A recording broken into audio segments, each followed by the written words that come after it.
여러분, 경량 문명 시대라는 책이 예언하는 우리의 미래는 과연 어떤 모습일까요? 인공지능이 정말 거대한 변화를 몰고 올 텐데 그 속에서 우리는 어떻게 살아남아야 할지 그 생존 전략을 오늘 한번 깊이 파고들어 보겠습니다. 자, 그럼 바로 시작해 볼게요. 이 말이 참 의미심장하죠. 이번 분석의 바탕이 된 책의 저자를 두고 나온 말인데요. 우리의 미래에 대해서 정말 날카로운 예언을 던져주지만 그렇다고 해서 이렇게만 하면 됩니다 하고 쉬운 해결책까지 주는 건 아니라는 뜻이에요. 희망을 주면서도 동시에 앞으로 진짜 힘들겠구나 하는 현실적인 고민을 안겨준달까요?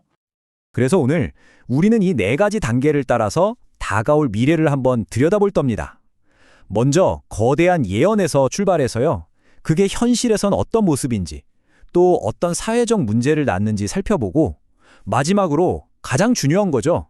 우리에게 필요한 생존 전략은 뭔지 알아보겠습니다. 자, 첫 번째 파트입니다. 우리가 일하고 살아가는 방식 자체가 완전히 근본적으로 바뀐다는 핵심 개념부터 한번 짚어보죠. 와, 이 비유 한번 보세요. 진짜 재밌지 않나요? 옛날에 거대한 공룡들이 빙하기 때 다 멸종했잖아요. 근데 누가 살아남았죠? 맞아요. 작고 가벼운 새들. 바로 이것처럼 미래에는 거대한 기업이라는 공룡은 사라지고 프로젝트 단위로 민첩하게 움직이는 개인이나 작은 팀, 그러니까 새 같은 존재들만 살아남을 거라는 거죠. 여기서 제일 중요한 키워드 두 개, 바로 경량화 그리고 민첩성입니다. 꼭 기억해 두세요. 두 번째 파트, 현실의 단면입니다. 책에서 말하는 이 거창한 예언이 과연 실제 현장에서는 최전선에 있는 개인들에게는 어떤 모습으로 다가오고 있는지 그 생생한 이야기를 한번 들어보겠습니다. 그런데 말이죠, 이 책에서 그리는 미래가 사실 그렇게 낯설지만은 않아요. 책 속의 깔끔한 이론과는 조금 다른 훨씬 더 치열하고 고된 현실의 모습으로 이미 우리 곁에 와 있는지도 모릅니다. 이건 책에 나오는 얘기가 아니고요. 실제 드라마 제작 현장에서 본 모습입니다.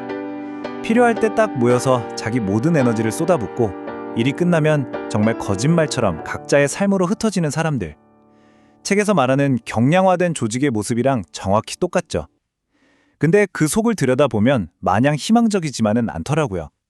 이게 현장에서 만난 프리랜서 분들이 씁쓸하게 웃으면서 뱉은 말입니다. 수입은 불안정하고 일하는 시간은 불규칙하고 스트레스는 극심하고 그렇게 건강을 갈아 넣으면서 일하는 그분들의 모습이 어쩌면 다가올 미래에 우리 모두가 마주할 모습일지도 모른다는 생각에 마음이 좀 무거웠습니다. 자, 이제 개인의 경험을 넘어서요. 이런 새로운 노동 방식이 우리 사회 전체에는 어떤 영향을 미칠지 그 사회적 비용에 대해서 한번 고민해 볼 시간입니다. 바로 이 지점이 정말 핵심입니다.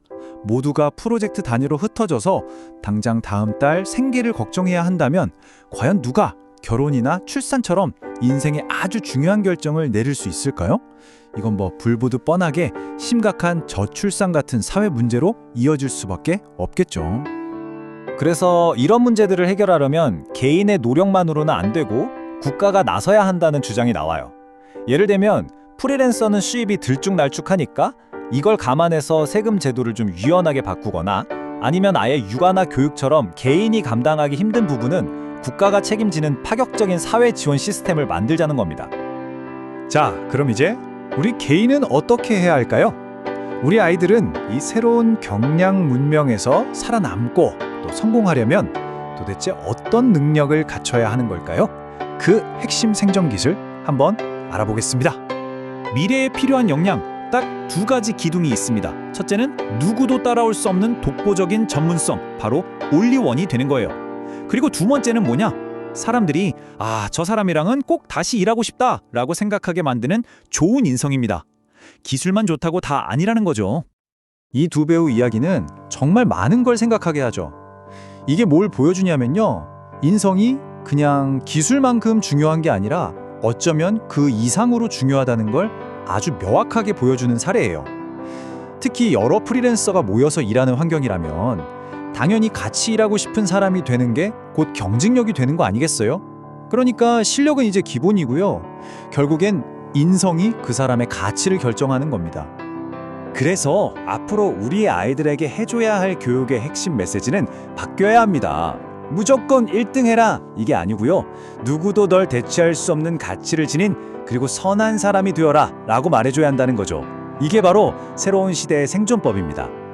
결국 인공지능과 경쟁에서 우리가 이길 수 있는 궁극적인 무기는 바로 이 감성에 있어요. AI는 슬픈 척, 기쁜 척, 연기는 할 수 있겠지만 진짜 감정을 느끼지 못하거든요. 음식의 손맛이나 자연을 보면서 느끼는 경외감, 전통 예술에 담긴 혼 같은 것들.